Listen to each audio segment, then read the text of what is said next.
All right. Well, good evening, everyone. Thank you for joining me for our third edition of Let's Talk Live. Tonight's guest is a retired Senior Master Sergeant and disabled veteran of the United States Air Force. He's had an excellent military career, which includes deployments to Saudi Arabia, Iraq, Afghanistan, and Qatar. He's originally from Winsboro, South Carolina, and now lives in Oklahoma City, Oklahoma. He is an undergraduate of my alma mater, Wayland Baptist University. He also holds a postgraduate degree from Oklahoma Christian University.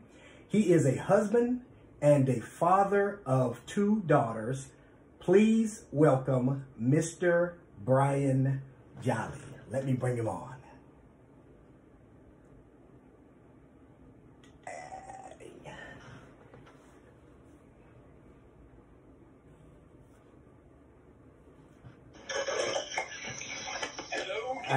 All right, Wade. What's up, man? How have you been? Doing great. Great. Now, I know I've already given you an introduction, but I want to give you an opportunity to tell us a little bit about yourself in case I left something out. Well, I think you hit all the important parts. Okay. Just as one of my commanders, actually as my speaker in my retirement said, my Air Force career was a part of me, but it did not define me. Right. So in order to really know who I am, you almost had to know who I was from childhood. Okay. But of course, the Air Force is a huge part of my life, and you hit on some of the biggest points. All right. Now, before we get started on these questions, I do want to let everybody know that's tuning in, please start a watch party so that we can give as much support to our guests as possible. All right, so now let's get to some of these questions. You know, I always like to start off with some icebreaker questions, and I'm hearing a little bit of feedback. I don't know if you hear that. Are you hearing that at all? I don't hear it. You don't hear it? Okay, maybe that's on my end. Were you running through the same issue you had on the first one? Yeah, there's a little bit of an echo I hear, but nonetheless, I don't know if anybody else hears it out there. But, okay, so you told us a little bit about yourself. My first question for you is, do you prefer to read, listen to music, or watch television? I'm kind of ashamed to say it, but I'm a TV watcher. I don't do very good at reading books, but I have realized that probably the biggest reason for that is I'm a visual learner. Okay, and I certainly can relate to that because I'm a visual learner as well. And I know we've talked about this in the past, but yes, if I had an option to read a book or watch the movie, of course I would prefer to watch the movie, and I think you feel the same way. And then maybe we can go back and read the book and help us to understand, right? Absolutely. All right, so my next question for you is, do you have a bucket list? And if so, what is something on your bucket list that you have yet to accomplish? So I don't really have a written down bucket list, but when I first saw that question as a possible question, my mind went to skydiving. Okay. I've always wanted to skydive, and I just never got around to it yet, but it's on the list. It's on the list. Amen. I have actually thought about it as well, but I don't know if I would have the guts to go through with it. But I have thought about it. All right, so I know you know everything that's going on, the corona pandemic, we got the death of George Floyd, we've had some recent deaths. Is there anything that really annoys you? And it doesn't have to be related to those things. So I have found myself, when I get the most frustrated with any situation that's going on, it's when people jump to conclusions. They take part of a situation and they apply their life experiences and apply it straight to that and don't bother to get the full story on that particular situation.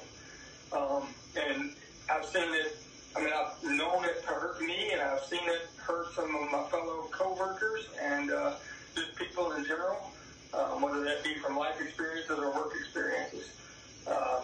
One of the worst things I saw was as a supervisor would evaluate a situation that was going on with an airman, they wouldn't even bother to ask the questions why. They just assumed what the answer was as to why somebody was behaving the way they were or took the action they took. Oh, okay. And I'm getting some feedback right now. It's actually my mother. She said that the feedback is actually coming when I talk. So not sure what's causing that because I'm not hearing anything in here that's causing that. Yeah. And you got nothing on your end, huh? Yeah, I'm not sure where that's coming from. Okay. Nevertheless. Let me turn my volume down and maybe that'll help. Do you have any other devices that are near you? No, Like a phone? Nothing's near you? Okay. So maybe that'll help a little bit. Yeah, that did actually. Oh, no. There it is. Nope, it's me. It's definitely me. For sure. Okay, so now, go ahead. Let me see. Testing. No, I still can't hear it. Yeah, I still hear it a little bit. Okay, so we've talked about what annoys you. With your last name being Jolly, what is something that brings you joy?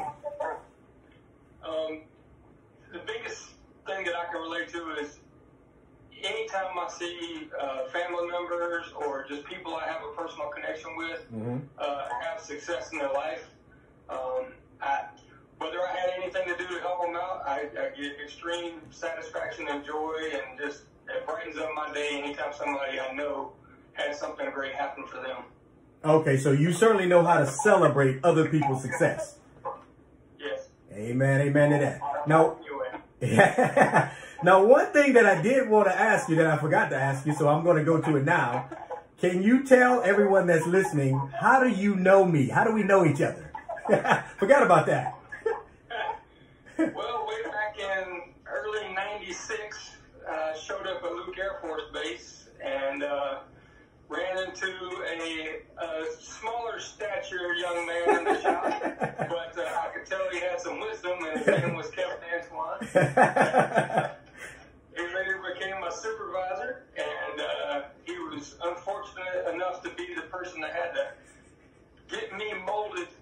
He was the first person to try to mold me into the airman I became. Amen. And we all had to go through that process, because when we showed up to our first duty station, we were all raw.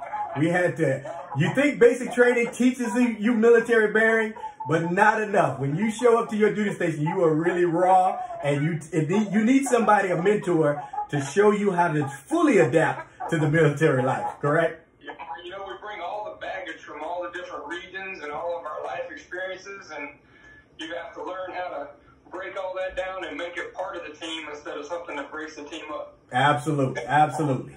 My next question for you is, who is the person that you look up to the most and why? So if anybody who knows me knows that I really never have a favorite or a particular thing that I like. I don't have a favorite movie or a favorite food or anything like that. But I would say the father figures in my life, whether that be my grandfather, my dad, God, whoever has played that role. And I don't want to leave the mothers out on this either, because they had a huge part in rearing who we are. Oh, absolutely. You know, if I had to pin it down to one, it would be my grandfather. And a lot of that has to do with the fact that he was a very God-fearing man and taught me a lot about what I was supposed to do. But through example, he adopted my father when my dad was about 16 or 17. I'm not sure how old he was, but I know he was in high school at the time. And just the man that he was and what he tried to do to be a father to my dad and take him in, and what he taught me in life, he's probably the biggest person I look up to. Okay, awesome, awesome. And if you could have a conversation with any person, dead or alive, real or fictional, who would it be and why? Hey, I forgot about this question. It would probably be my grandfather. Okay. Just wanted to ask him what it's like on the other side. Okay. Yeah, there you go. If you can't tell me that due to need to know access. Right. Yeah. Secret clearance, and I don't have it. Just some more lessons that he could have taught me in life, and if he was able to watch me as I've gone along, what pointers he would give me to move forward. Right. Okay. That's awesome. That's awesome. Now, I've already mentioned that you served in the Air Force, retired Senior Master Sergeant. Let's go back. Why did you join the military and specifically the Air Force? So in high school, I got those flyers from the Army, the Navy, and the Marines, and I never got a flyer from the Air Force. Mm-hmm. But it was in my heart to be in the Air Force, partly because my grandfather was in the Army Air Corps, and my dad when he went through college, he was in the Army Air Force, or Air Force ROTC, excuse me. Uh-huh. And unfortunately, he had his duty station set up, but he got in a car wreck before he got to his first duty station. Oh, wow.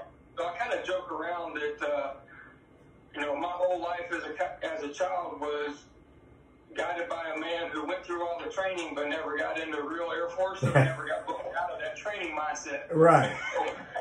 Love you, Dad.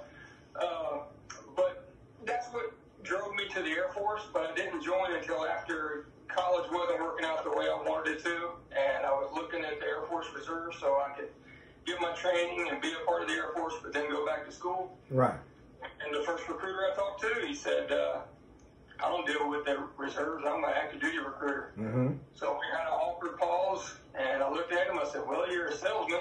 Aren't you going to give me your sales pitch? So we did. Here I am today, all because of that little interaction that I had with that recruiter. Air Force recruiter, huh? Yeah. All right. So most of us that have retired, we didn't plan on staying in for 20 plus years. So did you, when you joined, did you know that you were going to make the Air Force a career? No. Join the club, huh? I felt the calling to serve. Right. But I had no intention to go 20 years. That didn't come about until I had some other people influence my life. But a large part of it had to do with after I got to my first duty station, I wasn't doing what I thought I was going to do in the Air Force. My career field set me up. I kind of had a feeling I was going to go deployed and be a civil engineer out in the field and doing all these things that you see in movies where they're constructing bridges and stuff like that. Right. I went to an AETC base, and you didn't deploy at an AETC bases back in the day. Right. So for the first 5 years of my career, I got to deploy once for 45 days. Wow. Okay. And that was kind of disheartening for me, and I was going to separate, but I met my wife. Yeah. The difference maker. We were dating, and we were talking about getting married. I was coming up on that time to separate, and she said, well, what are you going to do for a career? I said, I don't know yet. She said, well, we ain't getting married till you figure that out. Yes. Yes. And that's when I re-enlisted and made a career out of it. Right. Yeah. So it took your wife Kathy to motivate you to stay in a little bit, huh? Because if you don't have a plan, then yeah. God was looking out for me. He put that woman in my life so that he could keep me in the right direction. Absolutely. And even though I'm sure you went through some heartache throughout the Air Force, but you've also had some rewarding times, I'm sure. So it was all worth it in the end. Would you say yes or no to that? Oh, absolutely. Even the hard times, the growth that I got out of those hard times made the good times either possible or better. Right. And I see somebody on here saying that Kathy is the best Jolly. Yes, amen. Okay, so we know that you made it to E8. Out of all the promotions that you received, which would you say was the most rewarding for you? Tech Sergeant was the most rewarding, and part of that had to do with how close I was to making it 1 year and not getting it. Mm-hmm. A lot of times people look at that NCO rank, and I guess the biggest reason why people look at that is more people get there, and then they may separate. But when I made Staff Sergeant, it was almost too easy. Mm-hmm. I was fortunate to be at the right time and right place where I got promoted, maybe even before I should have been. Mm-hmm. But for Tech Sergeant, coming so close to making it and then having to go a whole nother year and fight and make sure that I was doing everything I was supposed to be doing to be in the right position to make it the next year. Right. When it came, it was super rewarding for me and my family. It gave us a little bit more. We knew we were going to have a little more comfort level in our income and our life. But more so, it was about the respect I got from senior NCOs and the CGOs. Oh, wow. And Okay. it wasn't any different. It was that my strength demonstrated that I had a certain level of knowledge or experience that could be relied on a little bit more. And I was second guessed a lot less often. Right. Yeah, because of course, with experience, hopefully comes competence. And that's what they want to know. They want to see, okay, this guy has 5 stripes now. He should have some level of competence now. And therefore, they put a little bit more trust in you, right? Yes. All right. Okay, so you've had a 20-plus year career. Tell us about an interesting assignment or deployment. Tell us about one of those experiences that you could share with us that you remember that could be somewhat interesting. So one of the most unique experiences I've ever had was myself and a small team were deployed out to the last island on the Aleutian chain. It's actually on the other side of the international date line, or it would be. Okay. If it went, you're under Russia by longitude and latitude considerations. 13-hour time difference from Anchorage to this little small island. But it was such a small contingent of guys, and we went out there just to build bridges. I mean, I'm a CE electrician by trade. What am I doing going out there to build bridges? Wow. Yeah. Manpower, but also just because we had generators that we had to have going, and just some other. I was the only electrician that was on tap to go, and I fit into that team. But the guys I did it with were amazing. We experienced something in life that most, or very few people will ever experience. Okay, awesome, awesome. And now that you are out of the military, you've had an excellent career, 20-plus year career. Tell us about your transition from military life, which is structured and disciplined, to now civilian life, which is not so structured and not so disciplined. What has that been like for you? You know, when you have to go to work at a certain time, you get up and you go do it, and you're there. Well, after I didn't have anything to do anymore, I'd sit on my phone and play around and realize it was 11 o'clock and I hadn't done anything around the house yet. Right. I had to run around and do the laundry and maybe even do it on a quick wash so that my wife wouldn't be mad at me for not having the laundry done. There you go. But I also didn't know what my retirement pay, well, I knew what my retirement pay was going to be, but I didn't have any idea if I was getting any VA compensation or anything like that, so we didn't know what our finances were going to be, and that was a big struggle. But I also knew, because I went to TAPS, that there was an opportunity to get housing allowance if I went back and finished up my degree. Right. I'd already finished my bachelor's degree way back in 2005, 2004. Okay.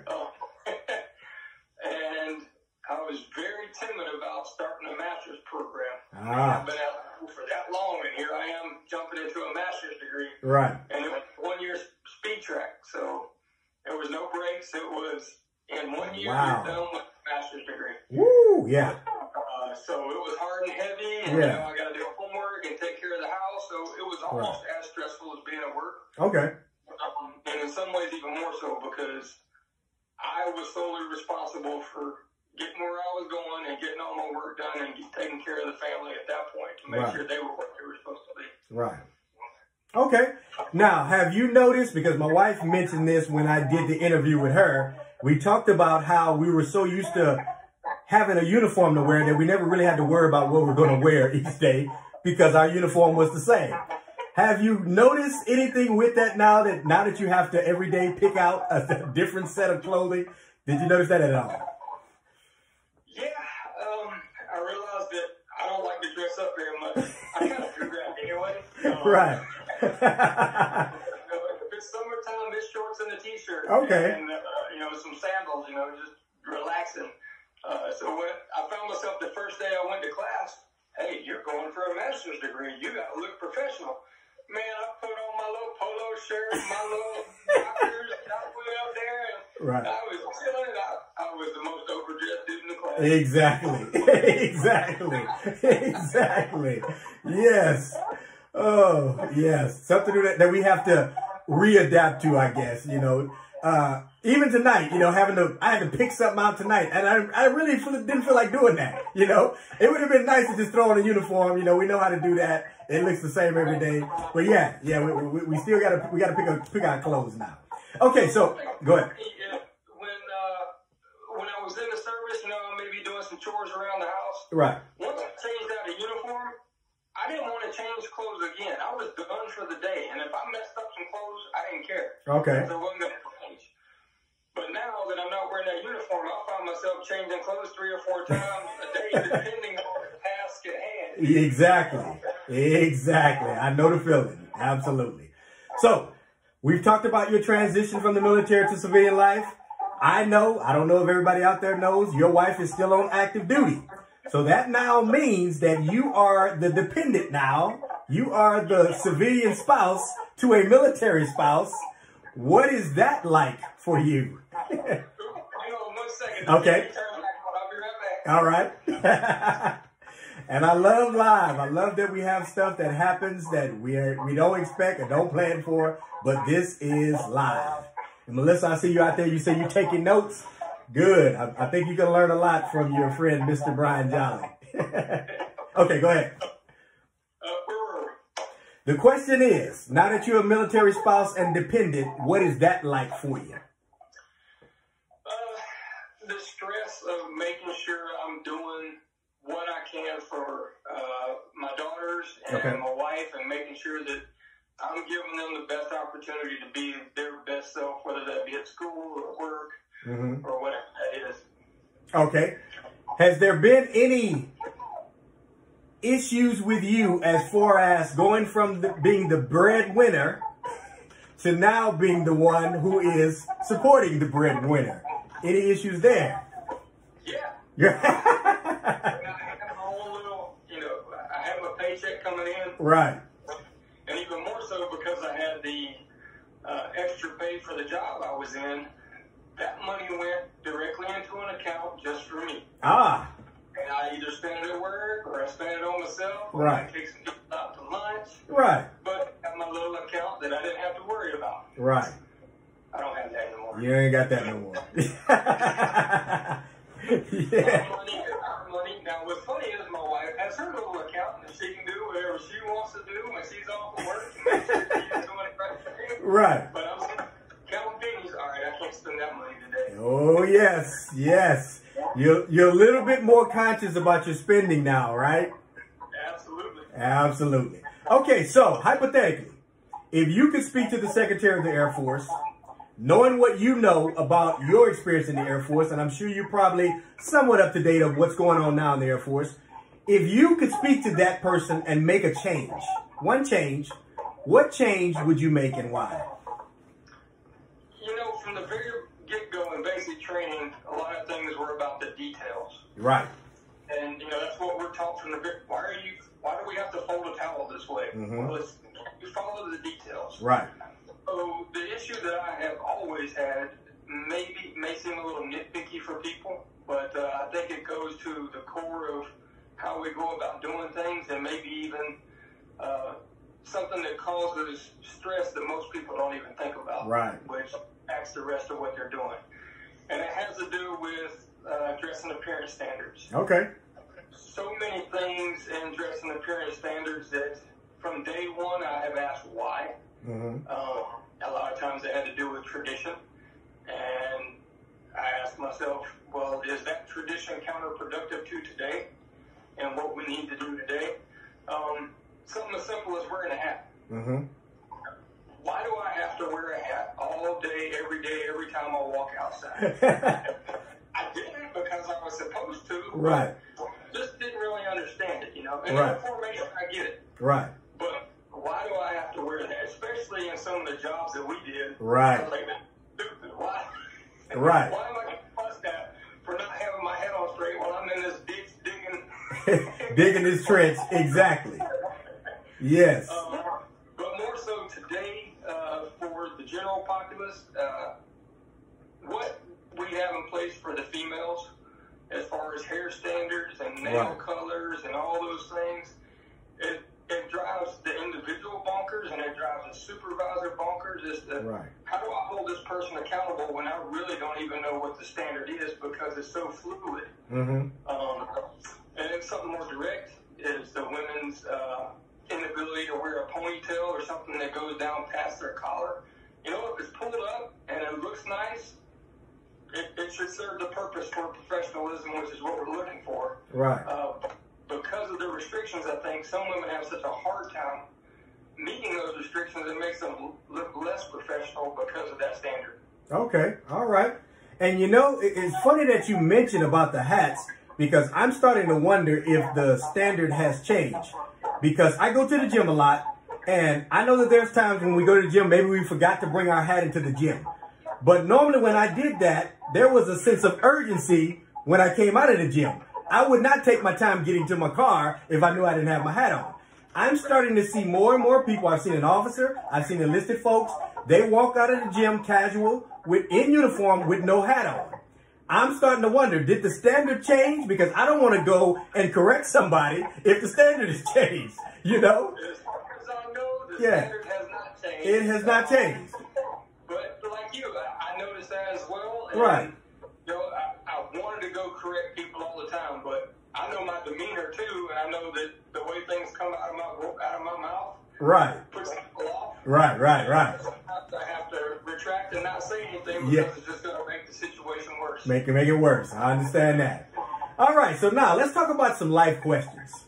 I mentioned that you are from Winnsboro, South Carolina.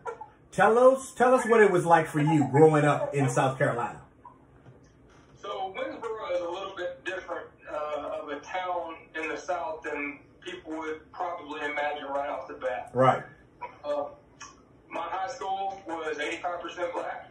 I graduated with 250 students. And, you know, when you look out there in that crowd and you only see a couple specks of white, it's a different place, and most people don't understand that.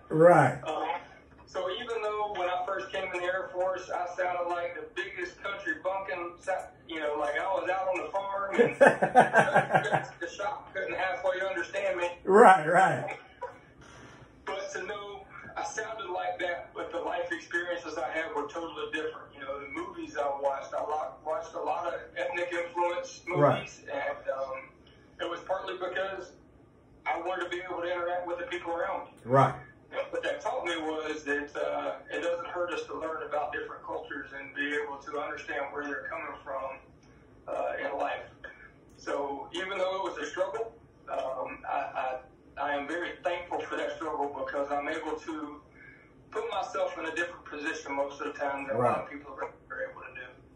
I certainly understand that. And on a more serious note, I know that you have deployed 4 times. Have you had any negative effects from, especially going to Iraq and Afghanistan, as far as suffering from PTSD or depression or any physical ailments that could have come out of your entire military career or simply from those deployments? Well, you know, maybe some minor injuries, but I hate to say it, but most of that came from playing football in our downtime. You know, you got to blow off steam somehow. And, you know, that's where some of those injuries came from. But depression, I don't think I ever really had an issue with depression. Maybe somebody else could tell you different. But the biggest thing I know happened to me was certain sounds and certain smells get to me. And, but on the positive side, before I go to the negative side, my wife said that I did come back from Iraq a changed man. It had to do with some of the things I used to get amped up about and frustrated with weren't a problem anymore. I realized that those things didn't matter in the big scope of life. And when you look at how frail it can be, some of those things just didn't matter anymore. But as far as the actual PTSD, the biggest thing is sounds. As an example, within a couple weeks of coming back home, my wife and I are out to dinner, and we're kind of seated close to the kitchen, and I heard a freezer door shut And if you know what that sound is when a big deep freezer shuts, it is very similar to the percussion and the sound of an explosion to an extent. And right. it took me right back where I was, and I had to do a quick analysis of my surroundings and see. Remember that I didn't have to take evasive actions. I didn't have to go put my gear on. I didn't have to go worry about what was going on with my teammates and were they okay. So that's the extent of my PTSD as far as I can tell you. Okay. And for those who do not know what PTSD is, it is post-traumatic stress disorder. And you don't have to be in a war zone in order to have it. But if you've ever seen these war movies, Brian and I can both attest to the fact that they are very close in their depiction of what happens when somebody's been in a war zone and they try to readjust to civilian life. For some people, it can be very difficult for them to do. And it's unfortunate that for those that are somewhat ignorant to PTSD, they think that people can just get over it. Well, I can tell you from personal experience, it's not something that you can just shake off like a cold or just get over. No, it takes some therapy to some extent in order to deal with it and cope with it. Would you agree with that? Oh, absolutely. I mean, you think my trip to Iraq was in 2004 or 2005, I think it was. Right. And I still deal with that. I mean, that's where my brain goes back to because that was my first encounter with it. Even though I had other encounters that may have been even worse, that's where I went back to. Absolutely. Same here. Same here. Now, because of these things that we're talking about, VA disability, that's something that is available to disabled veterans. Have you applied for it, and how is that process working for you? I was a little late in the game to do that. Okay. When you go through TAPS, you learn when you're supposed to do all these things, and due to my work level, that was something that I could push off until after I retired because I wanted to make sure I didn't drop my responsibilities at work. Right. So as far as the VA, I didn't even do that until after. I didn't get my VA physical until after I had relocated here to Oklahoma City. Okay. All right. So you've been working with the VA? Yes. Okay. Great. Great.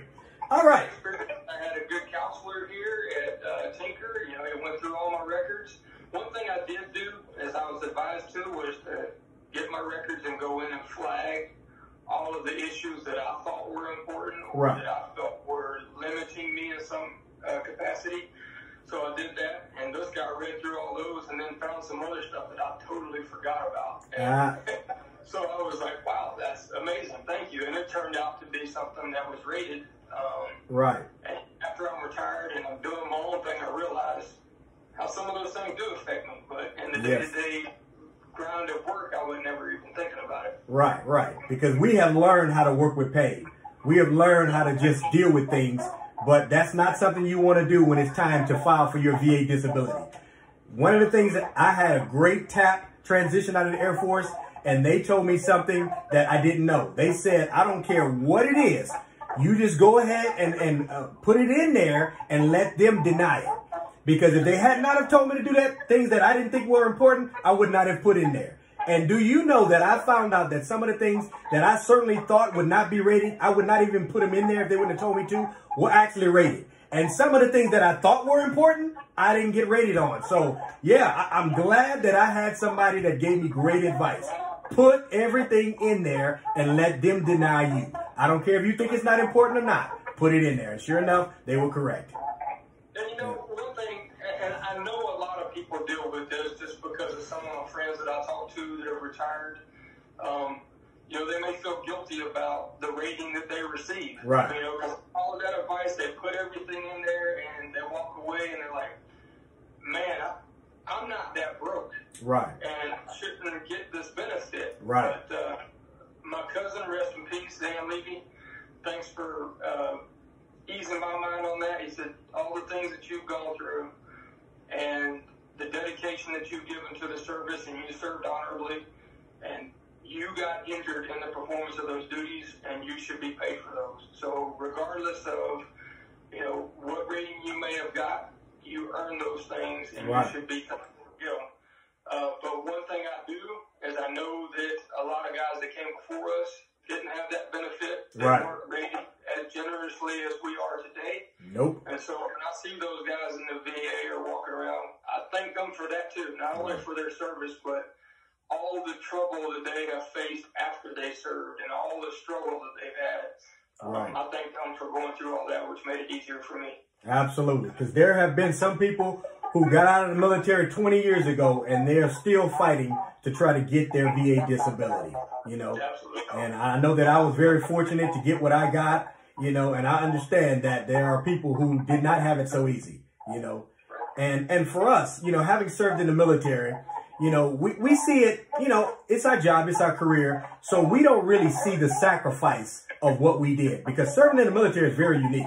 I would say law enforcement can probably understand what we go through, but there's not a lot of jobs that can understand the sacrifice that we have to go through throughout those 20 years. So to ever think that we don't deserve what we get as far as retirement, as far as VA disability, I'm here to tell you we deserve every penny of what we get. Absolutely. All right. Okay, so now we're dealing with a corona pandemic. I know we're starting to open up a little bit. You know, I just heard today that some places now are going to be allowed to go to 50%. Has the corona pandemic affected the Jolly household? Well, we live a little bit out in the country. And so all of our resources, Walmart and whatever, is also placed out in the country. So where we are, it hasn't affected us all that much, but when we ventured into the city, we could definitely see a huge reduction in traffic. Right. It did disrupt our lifestyle in the fact that, you know, we like to go out for dinner every once in a while, and you couldn't go sit in a restaurant and do that anymore. On a positive light, we would order our food and go sit down at a picnic. Right. And, you know, enjoy the outdoors while we were enjoying our food. Made sure we tipped the people that were at work that would normally be receiving more income. Right. But also the time together, you know, the board games that we played, just getting to be around your family a little bit more was very beneficial. So even though it's a bad thing, I choose to look at the positives that came out of it for us. Right. And I agree with you. You know, this pandemic, the positive to it, it has forced us now to spend more time at home and spend time with our families. You know, being in the military, you and I both understand it was all about the grind. It was about the job. We had things that we had to do. And the more responsibility we had, the more time we had to commit to the military. But yes, you know, being retired and now being forced to be home all day, you know, especially when things were really dire, you know, it helped us to connect more with our families, to really appreciate things a little bit more. Agree or disagree? Agree 100%. All right. And I see that one of our former instructors, Mike Marbury, is out there. He says, glad to have served with you both. We certainly appreciate you as well, sir. That's a guy you'll never forget. No, not at all. Not at all. All right. So my next question to you is the news. You know, we're getting saturated with the news. Fox News, CNN, MSNBC. And I think you've even mentioned some other news channels that I've never even heard of before.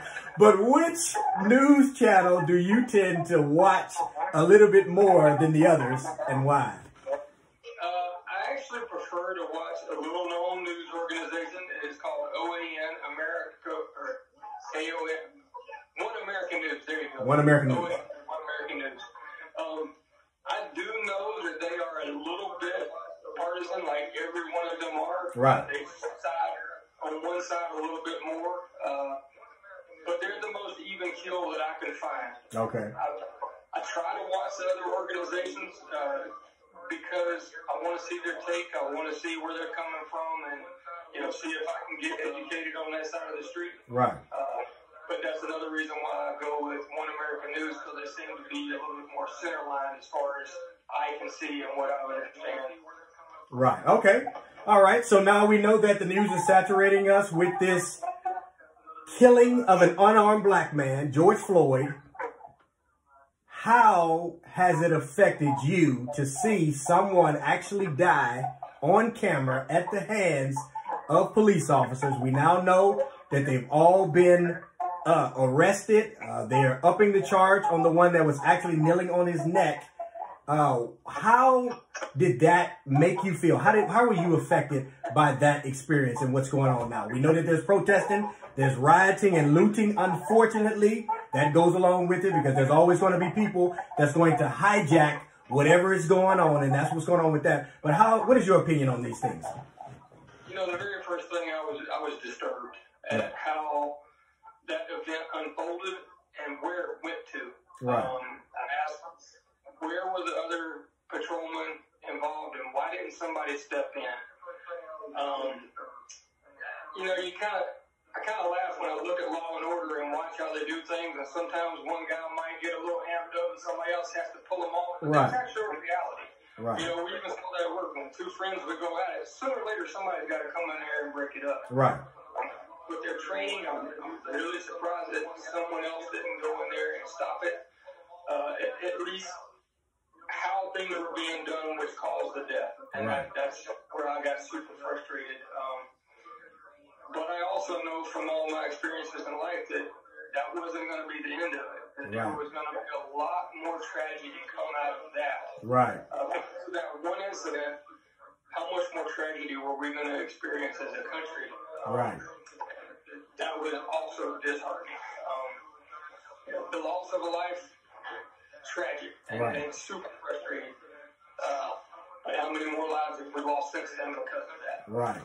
Right. And like you said, I noted that there's been the loss of a life for a police officer who was trying to protect a pawn shop. He was killed because of this. There were officers that were ran over by vehicles. There's been a whole lot more things that have taken place because what was supposed to happen was supposed to be a peaceful protest. But of course, things always turn ugly, and it's always been like that, and it's unfortunate. Yep. Oh, good. Because I'm all for the protest. I'm all for fixing those injustices. But we all, as a group, as a family, we have to do it the right way. And remember, the other person on the side that you're dealing with could be your family member. Right. Could be related to you. So if we treat everybody that way, we'd probably be a lot better off. Absolutely. Absolutely. So we're winding this thing down now. I got a couple more questions for you. If you were given $1 million and you were told that you have to either spend it on one thing or give it to one cause, what would you do and why? I'm building my estate. No, I'm just kidding. You know what's funny? It sounds like such a huge number, but I know in life it really isn't. When you break it down and think about how it's going to work out for you. But right. Where I think it would do the most good and where I feel most secure and believing that it would not be abused is to donate it to the Southern Baptist Convention Mission Program. Partly because I've got some friends, some mentors that have been part of that, and I know how it benefits them and allows them to further the mission. Okay. All right. Sounds good. Sounds good. And my last question of the night. Knowing what you know now, what advice would you give to the younger version of Brian Jolly? If you can go back 20 or 25 years, now that you have experienced 40 plus years on this earth, having gone through everything that you've gone through in your life, what advice would you give to that young man to help him to hopefully negotiate better? Or maybe you wouldn't change anything. I don't know. But what advice would you give to that young Brian Jolly? A family member of ours has a ring that captures that. And the ring has some letters on it that says TTM. And it means talks too much. And that ring is a reminder for that individual that they don't need to say everything that's on their mind. They don't need to, they can process some stuff, and if it's not value added, there's no sense in talking about it. Right. Because oftentimes all it does is cause frustration if it's not value added. And so what I would tell young Brian Jolly is bite your tongue, hang on a second. You don't need to say everything that's coming out of your mind, partly because you're ignorant. Say ignorant in the true definition of the word. Right. It simply means that you don't have knowledge about something. Yeah. Absolutely. Right. But also, and it's my opinion, just that, is in my opinion, and is it going to help the situation? So right. Make sure you don't open your mouth when you don't need to. All right. And we understand. I think we can agree that it takes some level of maturity and some wisdom to be able to do that, right? Everything that pops in your head does not need to come out of your mouth. No way. No way. Yes. All right. Well, that's all that we have for tonight. I certainly appreciate you, Mr. Jolly, for taking time out of your busy schedule. I know you probably had some uniforms to iron tonight or something for the wife. Make sure she looks sharp for tomorrow. Oh, is she still working? She's working tomorrow? Yeah. Okay. Yeah. But again, I thank you for taking time out of your schedule. Certainly appreciate you chopping it up with me tonight so that we can introduce you to some people that may not know you and reintroduce you to those who know you and think they know you. We know a little bit more about you tonight. So I do want to thank... Thank you for putting it on. I really appreciate it. All right. I do want to thank everyone that tuned in tonight. Hopefully some people are going to go back and watch this. It'll be posted, saved out there on Facebook for folks who cannot watch it now to go back and watch it at a later time. Next week, I'm going to have another guest, but as always, I always like to wait until the night of before I tell you who that guest is. So thank everyone for tuning in to Let's Talk Live. I will see you all next week. God bless. All right. Have a good one, man. Talk to you later. All right.